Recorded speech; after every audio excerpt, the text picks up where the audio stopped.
আনোয়ারা উপজেলার পরেকোড়া নয়নতারা উচ্চ বিদ্যালয় মাঠে জমকালো আয়োজনের মধ্য দিয়ে রোটারি কমিউনিটি কোর ভিংরোল আয়োজিত ১৩তম রাফি স্মৃতি টি-20 গোল্ড কাপ ক্রিকেট টুর্নামেন্ট ২০২৫ অনুষ্ঠিত হয়। ৮ ফেব্রুয়ারি সকাল ১০টায় টুর্নামেন্টের উদ্বোধন করেন ৯ নং পরেকোটা ইউনিয়ন পরিষদের প্যানেল চেয়ারম্যান মোর্শেদ হোসেন চৌধুরী। এতে প্রধান অতিথি হিসেবে উপস্থিত ছিলেন রাঙ্গামাটি মেডিকেল কলেজ হাসপাতালের সাবেক গাইনি বিভাগের প্রধান ডাক্তার রওনক জাহান।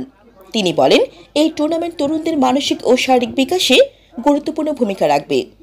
প্রধান আলোচক হিসেবে উপস্থিত ছিলেন বাংলাদেশ এডিটর ফোরামের সভাপতি ও দৈনিক আমাদের চট্টগ্রামের সম্পাদক মিজানুর রহমান চৌধুরী।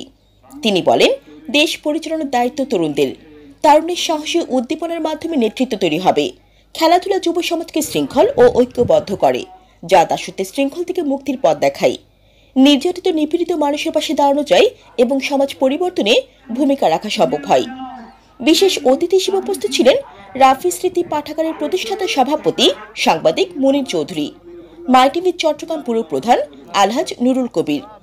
এতে স্বাগত বক্তব্য রাখেন রাফি স্মৃতি ক্রিকেট টুর্নামেন্ট পরিচালনা কমিটির সভাপতি মোহাম্মদ জসিমউদ্দিন চৌধুরী। অনুষ্ঠিত খেলায় সভাপতিত্ব করেন রোটারি কমিউনিটি কোর ভিংরোল সভাপতি মোহাম্মদ দেলোয়ার হোসেন। অনুষ্ঠান পরিচালনায় ছিলেন মোহাম্মদ সেলিম উদ্দিন।